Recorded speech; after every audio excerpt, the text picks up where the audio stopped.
ગુજરાતમાં પાટીદારોની ચિંતન શિબિર બાદમાં કોંગ્રેસી પાટીદાર આગેવાનોની બેઠક પ્રદેશ અધ્યક્ષ પદ મેળવવા માટે આ બધા સમાચારો ચાલી રહ્યા છે ત્યારે પાટીદાર ચારે તરફ થઈ રહ્યું છે કારણ કે ગુજરાતના રાજકારણમાં આમ પણ મતદાતાઓ જે પાટીદાર સમાજના છે તેને કેન્દ્રમાં રાખીને ભાજપ કોંગ્રેસ અને આમ આદમી પાર્ટી હાલ ચાલતું દેખાય છે. ભાજપ લાંબા સમયથી આ કામ કરી રહ્યું છે ત્યારે આપણી સાથે બે પત્રકાર મિત્રો છે, એમની સાથે આપણે ચર્ચા કરવી છે કે ખરેખર આ પાટીદાર ચિંતન શિબિર, પાટીદારોની બેઠક અને પાટીદારના પોલિટિક્સની અત્યારથી શરૂઆત કેમ થઈ છે જ્યારે વર્ષ 2027 તો હજુ દૂર છે. આપણી સાથે છે દીક્ષિત ઠકરાર અને કિશન કાંટેલિયા અને આપણે તેમની સાથે વાત કરવી છે. ન્યૂઝરૂમ પર તમે દરરોજ આ બંને ચહેરાઓ જોતા હશો તો આ પત્રકાર મિત્રો સાથે મળી અને વિશ્લેષણ કરીએ કે આ પાટીદાર પોલિટિક્સની શરૂઆત ચૂંટણી પહેલા કેમ થઈ છે, ચિંતન શિબિર શા માટે થઈ અને કોંગ્રેસી પાટીદારો શું મેળવવા માટે એક બેઠક બોલાવીને બેઠા હતા ખાનગીમાં. નમસ્કાર તુષારભાઈ. તો બંને મિત્રો આજે આપણે મળી ગયા છીએ. આમ તો વિશ્લેષણ કરવું છે, પહેલાં તમારી મેં ઓળખ તો કરાવી દીધી. ન્યૂઝરૂમ પર બધા દર્શકો આજે તમને સોમાન પર જોશો પણ વાત પાટીદાર પોલિટિક્સની કરતાં પહેલાં તમારી ઓળખ આપું કે પાટીદાર અનામત આંદોલન આમ તો દીક્ષિતભાઈ તમે ખૂબ કવર કર્યું, કિશનભાઈએ પણ ખૂબ કવર કર્યું અને એક આખો કાળ હતો કે બધાને એમ લાગશે કે હવે સત્તા પરિવર્તન આવે છે, ભાજપ જાય છે. ખાલી પાટીદાર નહીં, હા, ત્યારે ઓબીસી આંદોલન, ઠાકોર ક્ષત્રિય સમાજનું આંદોલન અને એ સમયે LRD સહિત બીજા ઘણા 3 યુવા ધારાસભ્યો પણ મળી ગયા. આંદોલનની પેદાશ કહેવાય. હા, તો પાટીદારોની જે ચિંતન શિબિરથી વાત કરીએ, બાદમાં કોંગ્રેસી પાટીદારોની વાત કરીએ તો જે ગાંધીનગરમાં એક ચિંતન શિબિર બોલાવે છે વરુણ પટેલ, દિનેશ બાંભણિયા, અલ્પેશ કથિરિયા બધા મળીને, તો ચિંતન શિબિરને તમે કઈ રીતે જુઓ છો? તો તમે એવું કીધું કે 27 ની 2 વર્ષની વાત છે. પાટીદાર અનામત આંદોલન સમિતિનું આંદોલન ક્યારે થયું હતું? 2015ના મિડમાં, અને 15 પૂરું થયું ને એ ડિસેમ્બર સુધીમાં તો આખા રાજ્યમાં આંદોલનનો માહોલ આવી ગયો હતો. 17 ને 3 વર્ષની વાત સીધી રીતે 15 આખું કાઢવાનું હતું, 16 આખું, 17 ના એન્ડમાં ચૂંટણી આવે. એટલે પાટીદારોને ખબર છે. અને હું તમને કહી દઉં, તમે 2007 થી 2022 સુધીનો ગુજરાતના પાટીદારોનો ઇતિહાસ જોવો, ભારતીય જનતા પાર્ટીને એવું છે કે પાટીદારો અમારી સાથે છે. 2007માં પાટીદાર એની એક આખો ઓલો પક્ષ હતો. 2012માં ગુજરાત પરિવર્તન પાર્ટી હતી, એ પણ મોટા ભાગના પાટીદારો સાથે જોડાયેલી હતી. મત કેટલા નહીં પછી અલગ સવાલ છે, પણ ઝંડો તો જાણે જ લીધો હતો. તમે 2017માં આવો પાટીદાર અનામત આંદોલન, અને 2022માં આવો તો આમ આદમી પાર્ટી. પહેલી વખત ગુજરાતના ઇતિહાસમાં એવું બનતું હતું 13% વોટ કોઈ ત્રીજો પક્ષ ગુજરાતમાં લડતો હોય ને 13% વોટ મળતા હોય. તો પાટીદારો તો 2007 થી ક્યાંક ને ક્યાંક મુદ્દે નારાજ છે. પણ હમણાં આપણે થોડોક સમય પહેલા હમણાં આપણે એક ઓલું જોયું કે ભાઈ બંટી બબલીમાં ડાયલોગ છે, અમારી માંગે પૂરી કરો. માંગ શું છે એની જ ખબર નથી, પણ ભાજપ સાથે નથી રહેવું. આ બહુ મુદ્દાની વાત છે, અસ્તિત્વની વાત છે. કારણ કે એ લોકોને એવું છે કે અમારી પાસે આટલું બધું પ્રભુત્વ છે, અમારી પાસે આટલી બધી વોટ બેંક છે, અમે ભરીને મત દઈએ છે. તોય તમે આજે મને સરકારમાં એક અસ્તિત્વવાળો એવો મંત્રી બતાવો કે જેના કહેવાથી પાટીદારો ઉપર આવે. સરકારને કોને કેવું પડે? નરેશભાઈને કેવું પડે, આમ ઊંઝા ઉમિયાધામવાળાને કેવું પડે. તો એનું કારણ છે કે જે બાહુબલીઓ નેતા પહેલા મિનિસ્ટ્રીમાં હતા એ કોઈ મિનિસ્ટ્રીમાં નથી. તો હવે અત્યારની ચિંતન શિબિરનું એક સૌથી મોટું કારણ છે કે 2027 પહેલા વજૂદ ઊભું કરવું. વિધાનસભામાં કેને જવું કેને નથી જવું, ભાજપ કોને લઈ જશે, કોંગ્રેસ કોને લઈ જશે, આપ કોને લઈ જશે, અત્યારે બધું બ્લાઇન્ડ છે. અત્યારે કોઈ મુદ્દો નથી. પણ મુદ્દો અત્યારે એવો છે કે ભાઈ મુદ્દો કોઈ ચોક્કસ પકડી લેશું પોલિટિકલ, તો ભાજપના જોડાયેલા અલ્પેશ કથિરિયા, ધાર્મિક માલવીય જેવા પાટીદારો નહીં આવે. વરુણભાઈ તો ખેર ભાજપમાં છે કે નથી ખબર નથી, પણ જે સિમ્બોલિક ભારતીય જનતા પાર્ટીમાં જોડાઈ ગયા છે તે નહીં આવે. તો સૌથી મોટો મુદ્દો એવો છે કે અત્યારે કાંઈ નહીં, કોંગ્રેસના ભાજપમાં આવવા આપણે સમાજનું ચિંતન કરીએ. આ 2027 પહેલાનું બાર્ગેટિંગ છે, મુદ્દાઓ છે. પહેલા આપણે મજબૂત થશું, બાર્ગેટિંગ પાવર વધશે, 2-4 ધારાસભ્યો વિધાનસભા સુધી પહોંચશે. મુખ્ય મુદ્દો છે ને એ ચિંતન શિબિરનો આ છે. એમાં મુદ્દાઓ તમે પકડી લો કે એ લોકો ગોંડલ મુદ્દે લડ્યા, તો ગોંડલમાં કઈ જયરાજસિંહ 2022માં 27માં પહેલી વાર ચૂંટણી લડવાના નથી, લડ્યા નથી. 2002 થી લડે છે, 2002 થી મુદ્દા છે. આ વિનુ સિંગાડાનો તમે ગોંડલનો મુદ્દો લઈ લો કે એ સિવાયના તમે ગમે એટલા જૂના મુદ્દા લઈ લો, આજના મુદ્દા છે. તો અચાનક જ કેમ? તો અચાનક તમામ લોકોને આ મુદ્દો આવી ગયો. મનોજભાઈ મોરબીમાં એવું કે છે કે મારે વ્યાજ વટાવનું બહુ હતો. વ્યાજ વટાવનું તમારો મારો બેનો સૌરાષ્ટ્ર વિસ્તાર છે, આજકાલનો વ્યાજ વટાવનો ત્રાસ છે. આપણા જન્મ પહેલાના વ્યાજ વટાવના ત્રાસ આખા ગુજરાતમાં છે, એક જગ્યાએ સરકાર કઈ નથી કરી શકી. તો આ મુદ્દા વગરના મુદ્દા ઉભા કરી અને 2027 પહેલાના વજૂદ માટેની આ ચોક્કસ વાત છે. જી, તમને શું લાગે કિશનભાઈ?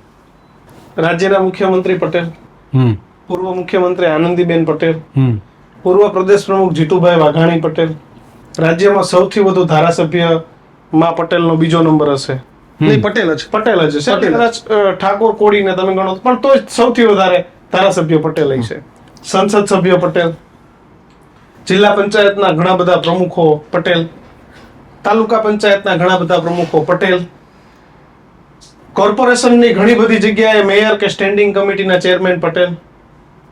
તો એ મુદ્દો શું આવે ખબર કે પટેલોને એનું રાજકીય બળ અને એનું અસ્તિત્વ નથી મળતું. એ રાજકારણમાં પટેલોની જગ્યા. નરેશભાઈ શું કે ગ્રામ પંચાયત થી લઈને અમારે દિલ્હી સુધી અમારા પટેલ હોવા જોઈએ એવું કે ખરેખર પટેલ બધે જ છે. એવું તો નથી પટેલોનું રાજકીય અસ્તિત્વ નથી. મંત્રી જો, ધારાસભ્ય જો, બધામાં બહુ બધી જગ્યાએ પટેલો છે. પરંતુ એમ છતાં પણ પટેલ સમાજ એ હંમેશા અમારી આ માંગ છે, આ માંગ છે, આ માંગ છે, માંગો સાથે હંમેશા. અને આ માંગ સાથે 2017માં જે માંગ પકડાઈ ગઈ એ માંગ હતી અનામત. 10% મળ્યું ખરું. પછી હવે જેટલા આંદોલનકારી હતા ને એને એમ થયું કે હવે શું કરશું, મુદ્દો પતી ગયા, ફરી ઊભા થવા શું કરું. જો અફસોસ બધાને હશે, તમે કોઈના અંદર આત્માના જઈને પૂછવા જાવ ને તો એમ કે યાર 17માં જેવું હતું એવું આપણું હવે નથી રહ્યું, યાર પતી ગયા આપણે. અને રાજકારણ એવી વસ્તુ છે ને, આંદોલન એવી વસ્તુ છે ને કે માણસને પતવું નથી કોઈ પણ રીતે. એને શિવસેનાની મુવમેન્ટ તમે જો, બાળાસાહેબ ઠાકરે શરૂ કરી હતી. આજે મુવમેન્ટને હજી ક્યાંક ને ક્યાંક પૂરી નથી થવા દેવી. હમણાં 2 દિવસ પહેલા એક ગુજરાતીને લાફો મારવા વાળો ભાષાના નામે શરૂ થયું. એટલે આ મુવમેન્ટ જે ચાલુ થાય છે ને, જો મુવમેન્ટ લાંબો સમય જીવે નહીં પણ એને જીવતી રાખવાના લોકો પ્રયત્ન કરે. પણ 2017માં તો પકડાઈ ગયું અનામત આંદોલન, બરાબર. પણ પછી અત્યારે તો જે ભેગા થઈને ચર્ચા કર્યા, 7 મુદ્દા નક્કી કર્યા, એમાં ચર્ચા કરવા જેવું છે. ચર્ચા કરવા જેવું શું હતું એમાં? પકડાવવા માટેનો પ્રયત્ન છે. પ્રજા એને પકડી લેવી આશા અપેક્ષા તો હોય ને. આંદોલન પણ આ ચિંતન કરવા ભેગા થયા. એ ચિંતનની ચિંતા હાર્દિક પટેલ કે જેને આ લોકો ચહેરો બનાવી નીકળ્યા હતા અનામત આંદોલન, એ કે દેખાણા નહીં. એમના ધારાસભ્ય બનવાનું તો એ બની ગયા, ભાજપમાં વયા ગયા. એમને એટલે ટૂંકમાં જે લોકો ગોપાલ ઇટાલિયા ભલે આમ આદમી પાર્ટીમાં પાટીદાર તો ખરા, ફરીથી પાટીદારોનો મતે જીત્યા છે, તો એમને પણ આ ચિંતન શિબિરની કોઈ ચિંતા નહીં. પણ જેને કઈ મળી ગયું છે ને એને ચિંતા જ નથી. આખી તમે ઘટના જો, જેને નથી મળ્યું એ ચિંતા છે. વરુણભાઈ કાલ ધારાસભ્ય બની જાય પછી ચિંતન કરવા નીકળે. તમે મને કહેજો કે હું તમને કહું કે આટલા બધા ચૂંટાયેલા લોકો છે, એમાંથી ઘણા એવા છે ને મંત્રી નથી બનાવ્યા. વાલો જયેશ રાદડિયાને તમે લઈ લો, નથી બનાવ્યા મંત્રી. એ ચિંતન શિબિરમાં આવ્યા નથી આવ્યા. પાટીદાર જ છે ને, પાટીદાર જ છે એ. એટલે વસ્તુ ફરી શેર બજાર જેવું છે. આંદોલન છે ને એ ગુજરાતના આંદોલન શેર બજાર જેવું. પણ એવું લાગતું નથી આંદોલન બધું ખાલી ને ખાલી ગોંડલ માટે ભેગું થતું હોય. આ આંદોલનનું નામ જો ગોંડલ આંદોલન અત્યાર આપ્યું છે. સુધીમાં મુદ્દા કેટલા મળ્યા હું તમને કહું. ગોંડલ 1, મોરબી 2. ત્રીજો મુદ્દો એમને તાત્કાલિક ધોરણે જે મળ્યો એ મુદ્દો દૂધસાગર ડેરી વાળો ભાઈ આગળના દિવસે થયું. હા, બરાબર. એ મુદ્દો પણ બહુ લાંબો પકડાણો નહીં. ને પકડાઈ ગયા એમાંનો મુદ્દો કયો તો કે ગોંડલ નંબર 1. એમની પણ જો મોરબીની તમે વાત કરી, ગોંડલની આપણે વાત કરી, આ તમે કીધું અમૂલ ડેરી વાળું તો પકડાનું નહીં, એટલે દૂધસાગર વાળું, માફ કરજો, એ જતું રહ્યું. પણ મોરબીમાં જે મનોજભાઈ એવું કહેતા હોય કે પાટીદાર યુવાનો આ 20 ચક્રમાં ફસાય છે સટ્ટાના, એટલે ખાલી સટ્ટો રમાડવા માટે. એ તો ઘણી વાર એવું પણ કે છે રમી આવો પછી બૂજ મારી દેજો. હા, એટલે એમની સલાહ પણ બધી અઘરી હોય છે. તો મનોજભાઈ એવું પણ એમને એક મુહિમ ચલાવવી જોઈએ કે પાટીદાર સમાજના જેટલા લોકો એ કહેતા હોય છે ને કે ટ્રીપમાં જુગાર રમવા લઈ જાય અને ઇવેન્ટમાં જુગારીઓના નામમાં ઇવેન્ટ નેપાળ બોર્ડર ઉપર થાય છે. કોણ લઈ જાય છે એ પણ કેવું જોઈએ. પાટીદાર આગેવાનો કોઈ નથી, અથવા પાટીદાર કોઈ યુવાનો આ ધંધા સાથે સંકળાયેલા નથી. પછી ક્રિકેટની ઓનલાઈન આઈડી માટે તો એમને પણ એક એવું અભિયાન ચલાવવું પડે ને. જેમ પાટીદારો ખાલી રમવા વાળા જ છે કે રમાડવા વાળા છે એ જોવું પડે ને પછી. એટલે એ મુદ્દા ઉપર ચર્ચા નથી કરતા. અને ગોંડલમાં જ ખાલી ગુંડાગીરી છે, બીજે બધે બધું રામ રાજ્ય પ્રદેશ સુખી છે. આ બધા પ્રશ્નો છે ને તુષારભાઈ, તમે મને 100 પ્રશ્ન પૂછો, કેટલા? 100 પ્રશ્ન. 100 પ્રશ્નનો જવાબ એક જ છે, 2027. તમે મને સાગર 50 પૂછે ને તમે મને 50 પૂછો, મારા દરેક જવાબનો નિષ્કર્ષ છે 2027. આમાં આ ચાયણી જેવું છે, જેટલા 27માં પામી ગયા એ નીકળી જાય, વળી બીજા ચડા આવશે. પેલા તો 70 સુધી ટકશે કેટલા, ઈ પાછા 32માં આવશે. પાછા 32માં આવશે. તમને કહું કે વરુણભાઈ હતા બેઠકમાં હા પાટીદાર અનામત આંદોલન સમિતિ તૂટવાની શરૂઆત થઈ. મેં આંદોલન બહુ નજીકથી કવર કર્યું. આગલે દિવસે રાત્રે આપણે ફ્રીડમ આવે એટલે બધાને મળવાનું હોય. ઉને કિશન આગલે દિવસે રાત્રે બીએમ માંગુકિયાની ઓફિસ એસજી હાઈવે ઉપર અને એની નીચે ત્યારે ડોમિનોઝ પિઝા હતું અને આંદોલનનું એક એપી સેન્ટર બીએમ માંગુકિયાની ઓફિસ હતી. કે આ તે બીજું ત્રીજું બધું બિગ પોઈન્ટ હતું આંદોલનનું. અને એની આગલે દિવસે રાત્રે અમે કિશન, વરુણભાઈ, દિનેશભાઈ બધા નીચે ઉભા રહીને ત્યારે હજી તો વરુણભાઈ ઓલો મોદી સાહેબ વિશે ન બોલે એવા શબ્દોનું ભાષણ કરીને આવ્યા હતા બહુચરાજીમાં. અને સીધા જ આગલે દિવસે અમને મળે અને ચા આપી હતી. મિત્રતામાં આપણે બેસીએ કંઈક નાસ્તો કરવા બધી ટેવ પડે, બધી વાતચીત. અને બીજે દિવસે એટલે કે માનો ને 24 કલાક એ નથી, રાત્રે 11 વાગે બીજે દી સાંજે 6 વાગે એટલે 17-18 કલાકમાં વરુણભાઈ નું સત્ય પરેશાન થઈ ગયું. ત્યારે હાર્દિકભાઈ વરુણભાઈ ન ગમતા કે મને મૂકીને બધું ગયો, સત્યનો સાથ છોડી દીધો, નામ થઈ ગયું, તેમ થઈ ગયું, ભાજપમાં વયા ગયા. 2-5 વર્ષમાં હાર્દિકભાઈ નું સત્ય પરેશાન થયું. તો હવે વરુણભાઈ નું પાછું ભાજપમાં સત્ય પરેશાન થઈ ગયું. એમનો અંતરાત્માનો અવાજ પાછો ઉઠ્યો. એટલે એનું કારણ શું છે કે સૌથી પહેલા કોઈ 2 વિકેટ પડી હોય પાટીદાર અનામત આંદોલન સમિતિમાં કે ભાજપે તોડવાના પ્રયત્ન કર્યા હોય, સક્સેસફુલી તૂટી ગયું હોય, તો એ વરુણ પટેલ ને રેશમા પટેલ ને રવિ પટેલ આ પહેલા 3 એવા હતા કે જે આંદોલન છોડી વિધિવત રીતે ભારતીય જનતા પાર્ટીનો જીતુભાઈ વાઘાણી, નીતિનભાઈ પટેલ આ બધા ખેસ પહેરા. ભાજપને જે બીક હતી ને એ આંદોલન તૂટતું નથી એની બીક હતી. અને આ લોકો ત્યાં સુધી જ ટક્યા જ્યાં સુધી તૂટ્યા નહીં. એવા જેવું દીક્ષિતે કીધું ને કે આ પહેલી વિકેટ પડી તે દિવસ આંદોલન ડગમગી ગયું હતું. બાકી 17માં થોડી કોંગ્રેસ ને થોડા આંદોલનકારીઓ મગજથી સ્ટ્રોંગ રહ્યા હોત તો કદાચ સત્તા પલટો હતો. એટલે જ આંદોલનકારીઓ અલ્પેશ ઠાકોર હોય, હાર્દિક પટેલ હોય, જિજ્ઞેશ મેવાણી બધા ક્યાં જોડાણ હતા? કોંગ્રેસમાં. નહીતર હંમેશા થાય કેવું, લોકો જોડાય ક્યાં? સત્તા પક્ષમાં. આ બધા જોડાણા ક્યાં? વિરોધ પક્ષ. અને જેવું આ બધાને એવું લાગ્યું કે હવે આ કઈ ભેગું થાય એવું નથી, બધા ક્યાં વયા ગયા?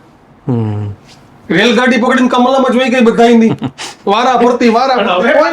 એમ લાગે કે હવે આપણું અહીં કે બહુ જાજુ માન સન્માન કે કઈ સ્કોપ નથી દેખાતો. હવે એ શું ચાલુ કર્યું? ચિંતન શિબિર. કે ભાઈ ફરી વિચારવું પડશે. હજી એક મુદ્દો તમને કહી દઉં, ભૂલાઈ ગયો. સરદાર વલ્લભભાઈ પટેલ ને જે કરમસદ ને જે આણંદ સાથે કરમસદ ધામ બનાવવાની વાત છે. નહીં, આણંદ મનપા સાથે જોડી દેવામાં આવ્યું છે. નહીં, પણ આ લોકો કે કરમસદ ધામ બનાવો. માગણી અલગ છે. બીજું હજી એક સરદાર વલ્લભભાઈ પટેલ જે આપણું સ્ટેડિયમ છે એનું નામ. હા, એ મુદ્દો પણ અવારનવાર આવે છે. એટલે આમની પાસે અત્યારે મુદ્દાની હાટડી છે કમ્પ્લીટ, પણ પકડાતું નથી. એ હાટડી પકડાતી ને કોક ઉપાડે 10 જણા તો મેળ પડે. જનરલાઇઝ થઈ જવું જોઈએ, આખો સમાજ જેને સ્વીકારી લે કામ એવા ઉપર લડી. પબ્લિકે એવો મુદ્દો છે. તમે સમજો ગોંડલના મુદ્દાની તમે વાત કરી. હવે ગોંડલના મુદ્દાની તમે આમ ગોમતા ચોકડી વટો નામ તમે ધોરાજી પહોંચી જાવ એકદમ દેશી ભાષામાં, ગોંડલના મુદ્દાને કેને રસ? સુરતના લોકો બેઠા બેઠા સોશિયલ મીડિયામાં મેસેજ કરે, કામ થાય ને તેમ થાય, અમારા ગબ્બર આવે ને અમારા સિંહ આવે ને અમારા આ આવે ને તેમ. પણ ગોંડલના 15 પાટીદારો, જણા જાય, 5 જણા ભેગા ના થાય. ગોંડલના પાટીદારો, તમને એવું કહી દઉં, ગોંડલના પાટીદારો કેમ અલ્પેશભાઈના રવાડે ચડે? અલ્પેશભાઈને જ કાલ જય સરદાર જય પાટીદાર કરીને સુરત વયું જાય. ગોંડલના પાટીદારો થોડું. મારો એક પ્રશ્ન છે. ચલો, ત્યાંના ધારાસભ્ય એ જયરાજસિંહના પરિવારમાંથી છે, માની લઈએ આપણે. ત્યાંના ધારાસભ્ય પટેલ હોત તો શું? ઘણી બધી જગ્યાએ ધારાસભ્યો અલગ અલગ હોય છે ને, તો તમે ત્યાં એ મુદ્દાને કોઈ સમાજ, ચોક્કસ સમાજ સાથે જોડો છો ખરા? જમાલપુરના ધારાસભ્ય ઇમરાન ખેડાવાલા છે, ત્યાં હિન્દુઓ ઉપર કંઈક થાય તો આપણે સીધું એવું જોડવાનું કે મુસ્લિમ હતો એટલે એના વિસ્તારમાં થયું. એવું તો આપણે નથી જોડતા. રોજ ત્યાં કેટલા બધા ક્રિમિનલ કેસ થતા હશે. થાય છે કે નથી થતા? જો આપણે 1% જયરાજસિંહની ફેવર નથી કરતા, હા, સ્વાભાવિક વાત કરી. 1% આપણી કોઈ ફેવર નથી. એમને જે કર્યું એ ભોગવે. વસ્તુ 2027 છે. હાઈએસ્ટ વોટ છે પટેલોના, હાઈએસ્ટ મત છે ને. હા, કેમ તમે એ જ લડાઈ તમને સુરેન્દ્રનગરમાં, જસદણમાં કે જ્યાં કોળીના વોટ હોય ત્યાં તમને નથી દેખાતું? એ બધું છોડી દો. અમરેલીમાં પાયલ ગોટીનો વરઘોડો નીકળો, આવો વરઘોડો તમે ગોંડલમાં કોઈ દીકરીનો કાઢી લઈએ તો શું હાલત થાય? અમરેલીમાં કિશને કીધું એમ પંચાયતથી લઈને પાર્લામેન્ટ સુધી પાટીદાર સિવાય કોઈ નથી. 5 ધારાસભ્યમાંથી 4 ધારાસભ્ય પાટીદારના હીરાભાઈને વાત કરો તો તમે અમરેલીના વધુ પડતા ગામના સરપંચો જોશો ને તો એ પાટીદાર સમાજમાંથી આવતા હશે. નગરપાલિકાના પ્રમુખ કે નગરપાલિકાના ઉપપ્રમુખની બોડી જો પાટીદાર સમાજ હશે. શું હાલત થઈ? પરસોત્તમ રૂપાલા પાટીદાર, દિલીપ સંઘાણી પાટીદાર, કૌશિક વેકરિયા પાટીદાર, સામે પક્ષે પરેશ દાનાણી તમે જોવો તો પાટીદાર, પ્રતાપ દુધાત તમે જોવો તો પાટીદાર, જેની ઠુમર, જેની ઠુમર, વિરજી ઠુમર, આખો પાટીદારોનો ગઢ વિસ્તાર. ત્યાં પણ પાટીદારની દીકરીનો એના રૂપાલા સાહેબ પાટીદાર. વરઘોડો તો નીકળો ને. હવે આજ તમે 10 મિનિટ માટે વિચારી લો કે અમરેલીના ધારાસભ્ય ગીતાબા જાડેજા હોત તો શું થાત? માહોલ બનાવી લીધો. કેવો માહોલ બની જાત? આ બહેનો એનો 10 ગણા. આ જ પ્રકારના બધા ધાડા લઈને આવી જાત. તમામ લોકો આ જ પ્રમાણે તો ઉભા રહી. તો એ ચિંતન શિબિરમાં કેમ આ મુદ્દાની ચર્ચા ન થઈ? હવે ચિંતન શિબિર એક જે થઈ આમ તો પાટીદાર સંસ્થાઓ આપણે એસજી હાઈવે ઉપર જોઈએ એટલે મોટા ભાગની બધી આવી ગઈ. ખાલી ખોડલધામ છોડીએ તો એમનું ત્યાં છે મથક. એમને તો હા પાટણ બરાબર. તો પછી અહીંયા આગળ છે ગાંધીનગરની એક હોટલમાં રાખવું પડ્યું. આટલી બધી સંસ્થાઓએ કઈ જગ્યા જ નહીં આપી. નહીં, સંસ્થાઓના ચોક્કસ નિયમો છે કે પોલિટિકલ સ્ટેજ ન બનાવવું કોઈ. પોલિટિકલ સ્ટેજ ઉપર ગમે તેને સંસ્થાના સ્ટેજ ઉપર ગમે તે પોલિટિકલ માણસને બોલાવે.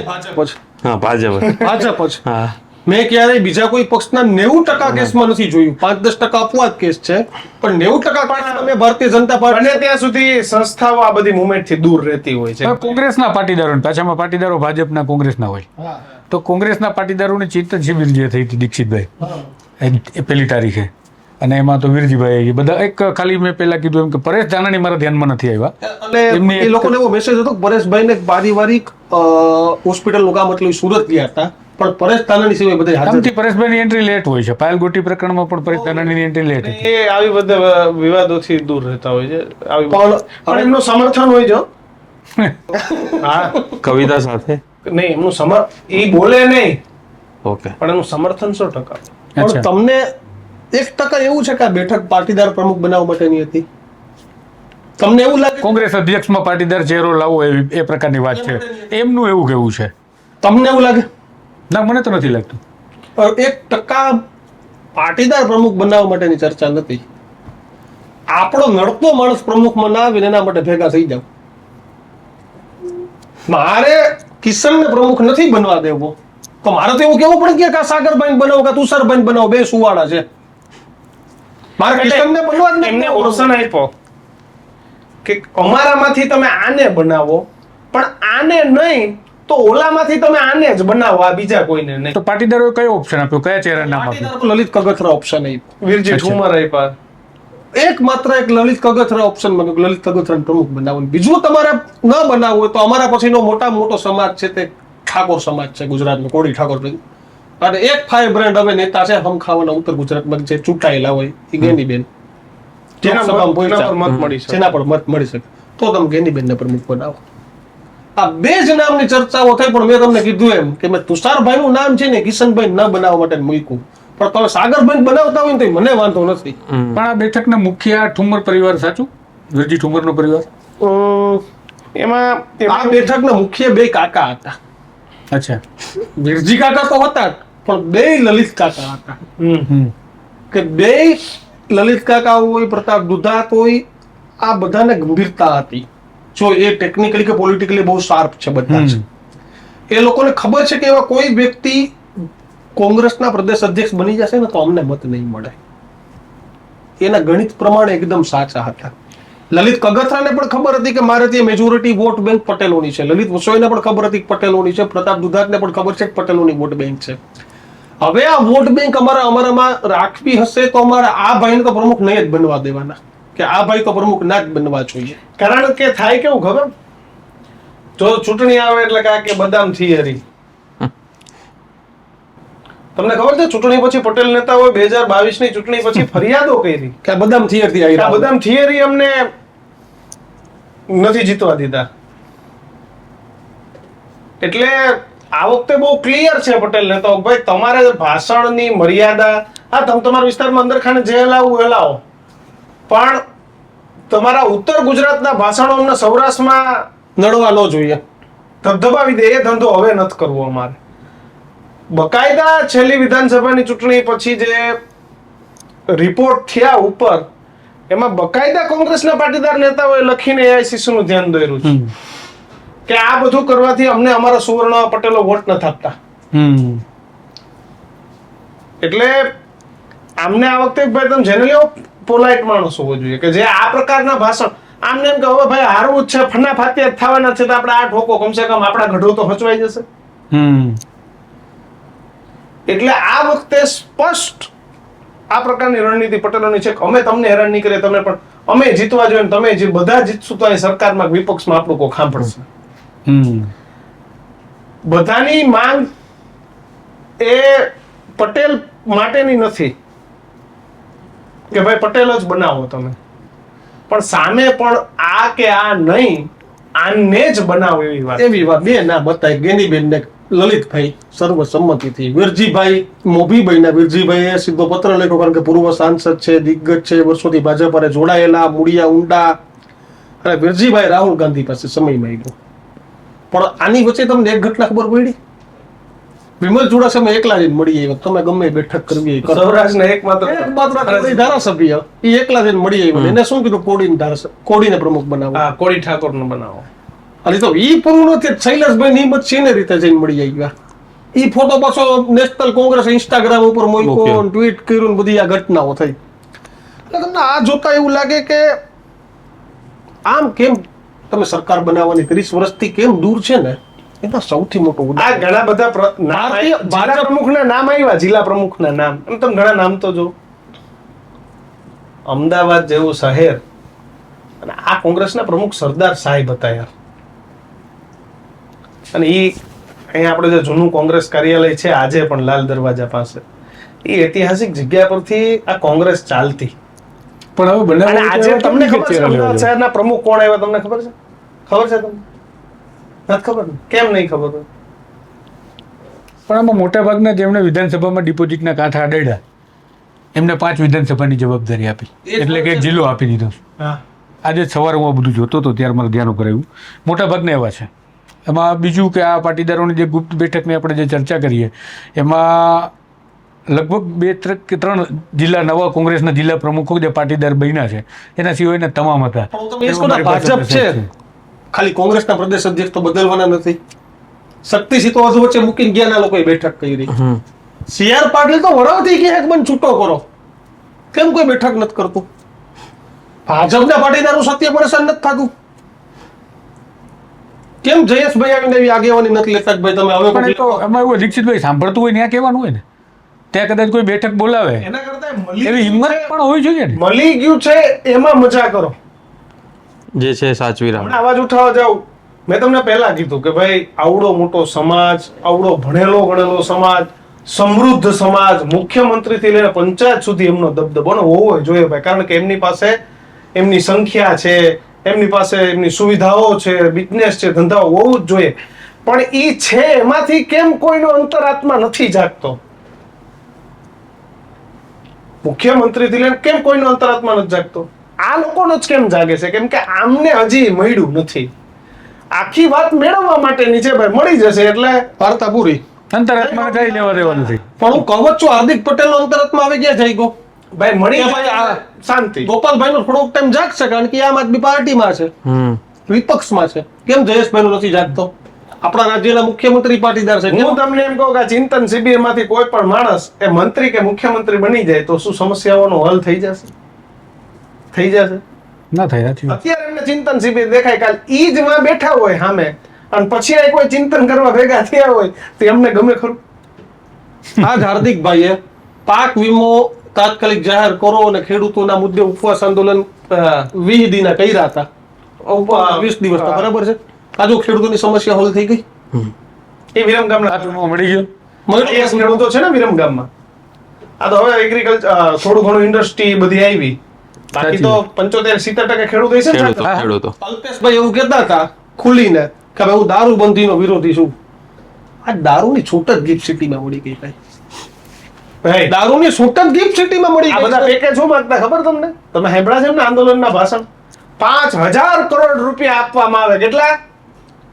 500 નહીં, 5,000 કરોડ અમારા સમાજની હોસ્ટેલો બનાવવા માટે. કોઈ માગે 5 કરોડ? ધારાસભ્યની ગ્રાન્ટ માંથી મજા કરો, એમાં થાય એટલું કરો ભાઈ, બીજું કઈ છે નહીં.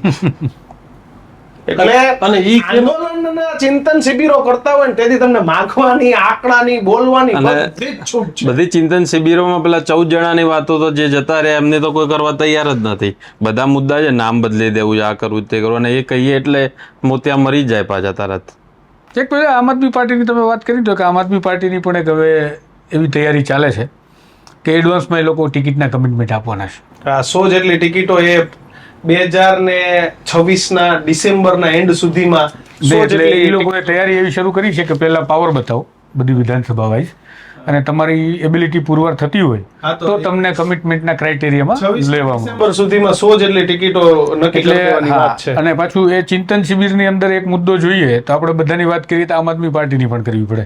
ભાજપ, કોંગ્રેસ આપ ત્રણેય હતા અને મૂળ પાટીદાર નેતાઓ એ પાર્ટીઓના, તો એ પણ પાછું તીર ગોંડલ બાજુ જ જતું હતું. શું કહે છે? ગોંડલ સિવાય ગુજરાતમાં સમસ્યા જ નથી, એટલે ખાસ સમસ્યા પાટીદારીઓ નેતાઓને જ દેખાય છે. જો હું તમને કહું ને, આજથી તમે મહિનો પહેલા જાવ ને એટલે ગોપાલભાઈ ને અને પરેશભાઈ ને એટલે કોંગ્રેસ ને આપને વિસાવદર આખા ગુજરાતનું સૌથી મોટા સમસ્યાવાળું શહેર જ વિસાવદર દેખાતું હતું. અને આખી ભાજપના આખા ગુજરાતમાં સૌથી વધુ વિકાસ જ વિસાવદરમાંથી એવું દેખાડવું હતું. ન્યાજ કરી દેવો તો અમારે પેરિસ વિસાવદર જ બનાવો તો અમદાવાદ વાળા ઘાટલોડ યાર મત દઈ દઈને થાકી ગયા, બનાવો ને યાર વિસાવદર. હું બોડકદેવમાં રહું છું, અહીંયા તમે સીધા ગુરુદ્વારાથી સીધા આવો ને તો રસ્તામાં ખાડા પડી ગયા. પેરિસ નહીં, બ્રિજ ઉપર ખાડા પડી ગયા. બ્રિજ ઉપર ખાડા પડી ગયા. અરે નવાઈની વાત તો એ છે કે રાજકોટ અમદાવાદ બ્રિજ હજી ટોલ ટેક્સ ની તૈયારી હાલે છે. વેલેરા ઉઘરાણા ચાલુ કરી દે, હજી તો ઉઘરાણા ચાલુ કરે ને પણ લગભગ જગ્યાએ બ્રિજ આમાં મેઠાવડા રહ્યા બ્રિજ ના રસ્તા એને રાજકોટ જેતપુર વાળો વિડીયો હમણાં જ કર્યો.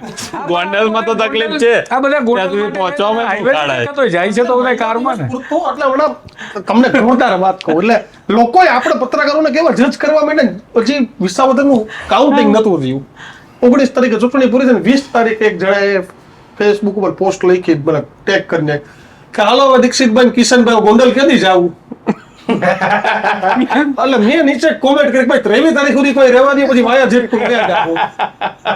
જાવું તો વાયા જેતપુર જ પડે. કે જયેશભાઈ જવાબદારી લઈને બેઠા હતા, એટલે જીતાડશે તો જયેશભાઈ નો અભિનંદન આપતા આવશું ને હરાવશે ઠીકરું ન્યા જ ફૂટવાનું હતું. હું કહું તું 23 તારીખ સુધી રાહ જોઈ દે, પછી આપણે વાયા જેતપુર વયા જાશું. તો હવે થયું એવું કે વાયા જેતપુર ધીરે ધીરે જો પાછા ઓલા પિયુષ આડડીએ કઈક પત્ર લખ્યો કે સીબીઆઈ ની તપાસ 4-5 આપો. મુદ્દાઓ લખીને કે આ બધી તપાસ કરાવો. એટલે કોઈ એવી વાત છે કે જે ગોંડલને ઠરવા નથી દેતું.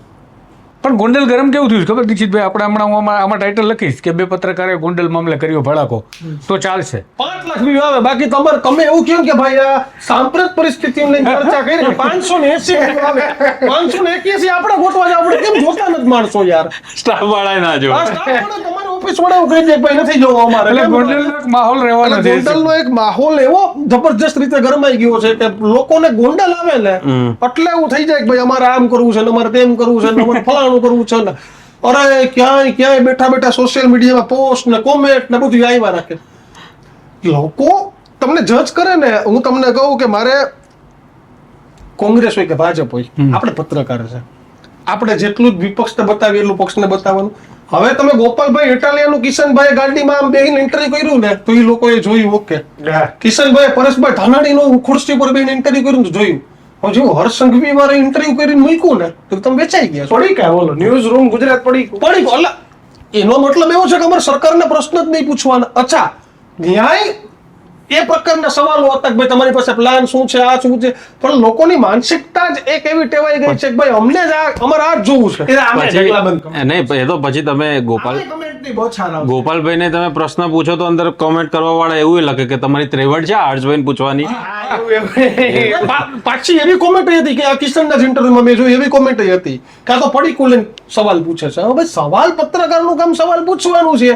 હવે પડીકા વાળો જો તમે એવું માનતા હોય કે અમારી પાસે સોશિયલ મીડિયા ટ્રોલર સિસ્ટમ છે ને અમે આ રીતે ડિજિટલ વાળાને, તો અમે એમ કઈ દબાવવાના નથી. તમારે જે લખવું એ લખો, તમારું પોતાનું આઈડી છે ને તમે લખી શકો છો. અમે એને જોતા પણ નથી. આ તો આપણે ચર્ચા કરી કે અત્યારે આપ જીતું છે, તમે ગોપાલ ઇટાલિયન વિડીયો મૂકો વ્યૂ આવે, આ છે તે છે, આવે નો ડાઉટ, અને આપણે મૂકીએ પણ છીએ. પણ એમની એક એવી જોક મેં કે તમે કઈક નેગેટિવ ચલાવત કે આવું કેમ ચલાવ્યું, આની ચલાવત. અરે ભાઈ અચ્છા, નેતાઓ નથી કહેતા હો. આ નેતાઓ એવું નહીં આ social કે ગોપાલ ઇટાલિયાનો ફોન આવી ગયો કે ભાઈ આ કેજરીવાલજી, એવું નહીં. સોશિયલ મીડિયા ટ્રોલર બધા જે કોંગ્રેસ ભાજપ એટલે એવું ભાજપમાં છે કે તમે ગોપાલ ઇટાલિયાનો ઇન્ટરવ્યુ કરો એટલે ભાઈ વેચાઈ ગયા. ન્યાય બધી જગ્યાએ આવી એક કોમ્યુનિટી છે પણ તમે કીધું કે કોમ્યુનિટી ગોંડલ જેવું ગમે છે. આફ્ટર ઓલ તમે ગોંડલમાં નાખો કે ગોંડલમાં મોરો બે પત્રકારો ગોંડલ મુડે સામે આવ્યા એટલે આ વેચ કે આ કિશન પણ એ નહીં, એટલે આપણે તો જર્નલિઝમ એ પ્રજાની વચ્ચે કરવાનું છે જેનું ફેવરેટ કન્ટેન્ટ જીગલી ખજૂર અને કીર્તિ પટેલ હતું. એટલે એની આગળ આપણે જર્નલિઝમ કરી બતાવવાનું, એટલે આ બધું તો થવાનું જ હતું, સ્વાભાવિક છે. હવે જર્નલિઝમ રહ્યું છે તુષારભાઈ? આ સવાલ તમારી જ ચેનલમાં તમારા જ માધ્યમમાં મારો સવાલ તમને, જર્નલિઝમ રહ્યું છે આજે? જર્નલિઝમનું તો આખી પરિભાષા બદલાઈ ગઈ છે, હું માનું સ્વીકારું છું. એનું કારણ હું ગઈકાલે જ એક પાટિયન પર ભાજપના ધારાસભ્ય જીતુ સોમાણીએ હુમલો કર્યો. ત્યારે હું કહેતો હતો કે પત્રકારોનું નેતૃત્વ શું હવે તમારે એમાં દરરોજ ડેવલપ થવું પડે. ધર્મ જેમ ડેવલપ થાય ને એ ધર્મ લાંબો ટકે. તમે પછી ધર્મને કટ્ટરતાપૂર્વક જડતાપૂર્વક બાંધીને ચોપડી 40 પાનાની માં ન રાખો તો ભરાઈ જાવ. તો એવી રીતે પત્રકારો ડેવલપ થવું પડે. એટલે મેં કાલે કીધું કે એમાં કોઈ પત્રકારોનું નેતૃત્વ શું છે. રાજ્યસભામાં તમે જાઓ તો પત્રકાર એટલે કે જર્નલિસ્ટ માટેની એક રિઝર્વ સીટો છે, જેમ આપણે ખેલ જગતમાંથી કોઈ સારો માણસ છે તો લઈ આવીએ છીએ, તો આ પ્રકારે એક્ટ્રેસમાંથી લાવીએ છીએ. તો આપણે અહીંયા પણ કંઈક નેતૃત્વ જેવું હોવું જોઈએ, નકર જર્નલિઝમ પૂરું થશે. પણ આમાં એક આખી સિસ્ટમ ડેવલપ થઈ છે કે જે પત્રકારો સ્થાપિત છે અમદાવાદમાં બેઠા છે. એમાં આપણે બધા જ આવીએ, આપણી જાતને આપણે પહેલા નીચેવાળાને બધાને એના માટે એક શબ્દનું પ્રયોજન થાય છે CBD. એટલે CBD શબ્દ દર્શકોને નહીં સમજાય, ડિટેલમાં આખો બહુ મોટો છે. પણ જે લોકો હા એટલે એ જ પછી CBDઓનું નામ આપીને એક્સપ્લેનર બનાવે પછી મારે નામ પણ લેવા પડે. એટલે આખી ક્લબ બનાવો અને એમાં 50,000 લાખ રૂપિયા ફી રાખો ને પછી તમે એમાં જોડાયેલા હોય તો તમે પત્રકારો, બાકી બધા ભાજી મૂળે. એટલે આપણે પૂછીએ તમારી જિંદગીમાં 5 કામ બતાવો તો એક કામ ના બતાવી શકે. એ પોતાની જાતને પ્રસ્થાપિત પત્રકારો માને છે. જર્નલિઝમનું સ્તર ઘટાડ્યું એમણે છે, બદનામ બીજા થઈ રહ્યા છે જે નાના છે. અથવા તો એવું સમજે છે કે મુખ્યમંત્રી સાથે સ્ટેજ શેર કરી લીધું, 4 ફોટા પડાવી લીધા, કે કોઈ સારી જગ્યા પર આપણે કે સરકારના કાર્યક્રમમાં હોય તો એનાથી તમે ડાયરેક્ટ એક્સેસ છે, ડાયરેક્ટ પત્રકાર એનાથી રાજા રજવાડે બોલાવતા. એટલે એમાં અને જો આ બધી જગ્યાએ આ સમસ્યાઓ રહેવાની છે. પણ જે સાગરે વાત કરી કે આપણે જર્નલિઝમ કરવાનું છે, તો આપણે જર્નલિઝમ એટલે નથી કરી શકતા કે દર્શકોને જર્નલિઝમ જોવું નથી. તમે હમણાં એવું કીધું કે 2 પત્રકારો સાંપ્રત સ્થિતિમાં મેં વાતચીત કરી નથી, લોકોને જ રસ કે કિશન ને દીક્ષિતે કઈ સાંપ્રત પરિસ્થિતિની વાત. આ સંવાદ વાળો શબ્દ નીકળ્યો, ધડાકો કરો ને તો જ મેળાવે છે. મારે દેવાયત ખાવાનું મોરો એવું આવ્યું હતું ને. એટલે તમને કહું 5-7 લાખ વ્યૂ, 10,000 લોકો વ્યૂ જોવે. આના હમણાં કોઈ નાના માણસને પરેશાની હોય, મેં ટ્રાય કરી રહ્યો. હું તમને કહું મારામાં હું તમને વિડીયો બતાવું કે ઓલા લારી ગલ્લા વાળા પાથરાણા વાળા જગ્યા નહીં પીને અમે રાત્રે 3 વાગે અમારે ભાવિક કરીને રિપોર્ટ છે ટીમમાં છોકરો એને મોકલો, સાહેબ 700 વ્યૂ. લોકોને પાથરણા વાળામાં, લારી વાળામાં, ગલ્લા વાળામાં આપણે ચારે અહીંથી નીચે ઉતરીએ, ચારે હાથમાં બૂમ રાખીએ કે ભાઈ ખરાબ ખાડા વિશે હું બોલું, માનત બોલ. આ બતાવી દો તમે. મને ફોન આવે, આ તમે કહ્યું ને, એટલે મારા આજુબાજુના મારા ગામમાંથી માંડીને જ્યાં જ્યાં ઓળખતા હોય ફોન આવે. અમારે ત્યાં રસ્તા ખરાબ છે, આવી જાઓ તમારું માઇક લાઈન. એટલે અમે કહીએ હા આવી જઈએ, તમે 10 જણા તૈયાર કરો. એટલે અમે વાત કરીએ. એવું નહીં, તમારે બતાવી દેવાનું હોય તો, એટલે વોટ તમારે આપી દેવાનો અને બતાવી અમારે દેવાનો. આખે તમે થાવ ભાઈ. હા તમે અમારે તો. અને બીજું લોકોને છે ને અપેક્ષાઓ બહુ વધી ગઈ છે. હમણાં કિશને કીધું એમ કે ગોંડલ મામલે આપણે જે સુધી એવું બોલીએ ને કે ભાઈ જયરાજસિંહ નું કામ આવું છે, જયરાજસિંહ આમ છે, જયરાજસિંહ આમ છે, એટલે ફેસબુક પર કોમેન્ટ કરનારા લોકોની સંખ્યા ઓછી હોય. પણ હમણાં તમે કિશન ધીમેથી એમ બોલે ને કે જયરાજસિંહ આ કામ સારું કર્યું છે, એટલે આને 1000 કોમેન્ટ નેગેટિવ આવે કે તમે વેચાઈ ગયા છો ને તમે પડીકું લઈ લીધું છે ને તમે 1 સાઇડેડ ઇન્ટરવ્યુ કર્યું છે ને તમે 2 સાઇડેડ. પણ આમાં આપણે હવે એ કહેવાનું શરૂ કરવાનું કે અમારે તો પડીકું લેવું જ છે પ્રજા જોડે. અરે ના ના, એને તમે મારે જયરાજસિંહ પાસેથી લેવું, ચાલો દેવડાઈ દો. તમને લાગતું આપી દો, હાલો. ખોટી તમારા વાર્તા હિન્દી પત્રકારત્વમાં એક આખું એ લોકો તૈયાર થયા છે. આપણે ન્યૂઝ લોન્ડ્રી ને બધું જોઈએ કે લોકો સબસ્ક્રિપ્શન આપે, એ મોડેલ ટકે. અહીંયા તો તમારે પાછું આપવું નથી. તમે સ્વતંત્ર પત્રકારત્વ કરો છો. મેન કિશને 9-10 મહિના પહેલા શરૂઆત કરી, તમે 2 થી 3 મહિનાથી આ શરૂઆત કરી. લોકો વ્યૂ આપે છે, એ તમે કીધું એમ તડકતા ભડકતા મુદ્દા ઉપર. હમણાં તમે હું બે ઓરિજિનલ જર્નલિઝમ કે જે પાયાનું પત્ર આપણે અહીંથી જાય અમદાવાદના ખાડા બતાવીએ, કેટલા વ્યૂ મળે. અને હમણાં જરાય નહીં. અમે એક સ્ટોરી ઉપર ભાવ વિધા કેટલા વ્યૂ મળે. જરાય નહીં. મોંઘવારી શાકભાજી શાકભાજીના કેટલા વ્યૂ મળે? અમે શિક્ષણ મોંઘું થઈ ગયું, કેટલા વ્યૂ મળે? સાચી વાત છે. નોકરીઓ નથી મળતી, કેટલા વ્યૂ મળે?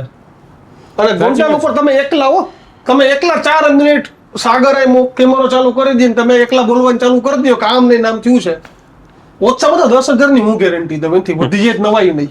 પણ દીક્ષિતભાઈ, ગોંડલ મામલે આટલું બધું ચાલતું હોય ને તો એક સાયકોલોજીકલ આખી ગેમ હોય પોલિટિક્સની, અને એના માટે તો બકાયદા ડોક્ટર્સ રાખવામાં આવે, સાયકોલોજીસ્ટ રાખવામાં આવે કે જે લોકો સાયકોલોજીકલી હવે શું કરવું એ તૈયાર સેટઅપ કરતા હોય ને મગજની અંદર પ્લાન્ટ કરતા હોય. ડબલ એન્જિન, ભરોસાની ભાજપ, આ રીતે કોંગ્રેસનું હોય તો કોંગ્રેસનું, જે તે સમયે ખા ગઈ તેલ પી ગઈ તેલ ખા ગઈ દાલ સોનિયા ગાંધી માટે કોંગ્રેસ આવે છે, આ બધું જે છે આવા બનાવતા હોય છે. એમાં ગોંડલ અત્યારે મને બનતું દેખાય. તમને લાગે કે સત્તા ધારે, ભાજપ ધારે તો ઉમેદવારો આંદોલન કરવા માટે આવતા હોય છે ગાંધીનગરમાં, એ બંધ થઈ જતા હોય, એમના આંદોલનો ઊભા રહી જતા હોય, તો અહીંયા તો 50 લોકો કોઈ ભેગા નહીં થતા અને આટલું મોટું ગોંડલ ચાલે એવું લાગે. તમને એવું કહું કે ભાજપ સરકાર ધારે એવું ધારી લે કે મારે અલ્પેશ કથિરિયાને ગોંડલ ન જ જવા દેવો, તો સુરત થી ઘરની બહાર નીકળી શકે? ના, ચોક્કસ. સુરતમાં ડિટેન થઈ જાય. એવું તમે આગલા દિવસે મેં આંદોલનો 2017 ના જોયેલા છે. કોઈ એવી જાહેરાત કરે કે અમે કાલ જવાનું છે, રાતે ઘરમાં ડિટેન કરી લઈએ, રાત્રે ઘરમાં ડિટેન કરી લઈએ.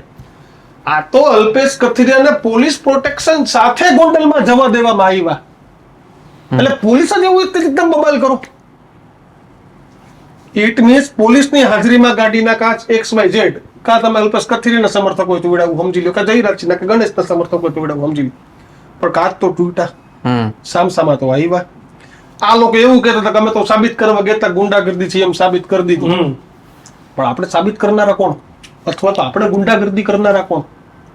પણ મને એટલી મારા 10-12 વર્ષના પત્રકારત્વના અનુભવમાં મેં આટલા આંદોલનો કિસ્સાને શરૂઆતમાં કીધી એમ કવર કર્યા, મેં એવું જોયેલું છે કે રાત્રે એવી જાહેરાત થઈ ને, રાત્રે જાહેરાત છોડી દો, ખબર પડે ને કે ભાઈ કાલે હાર્દિક પટેલ આવતીકાલે અહીંયા CM ને રજૂઆત કરવા જવાનું છે કે અહીંયા આ કરવા જવાનું છે, રાત્રે રિટર્ન થઈ જાય.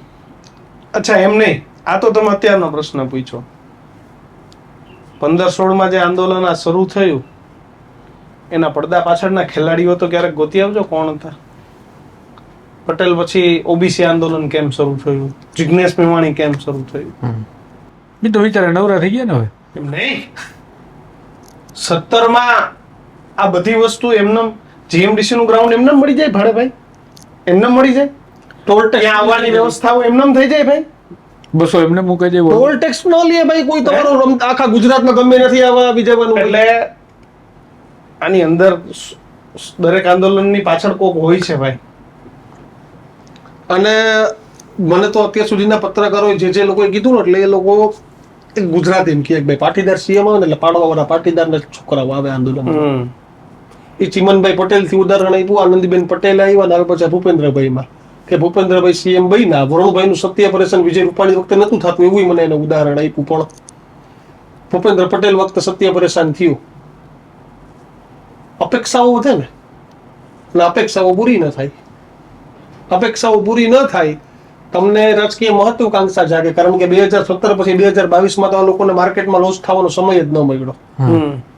વરુણભાઈ હોય કે ગમે એ હોય એ લોકોને, પણ હવે માર્કેટમાં લોસ થવું છે. મુદ્દો ગોંડલ થી મુદ્દા મળ્યા કે ભાઈ ખબર પડી પાટીદારો એક થઈ શકે.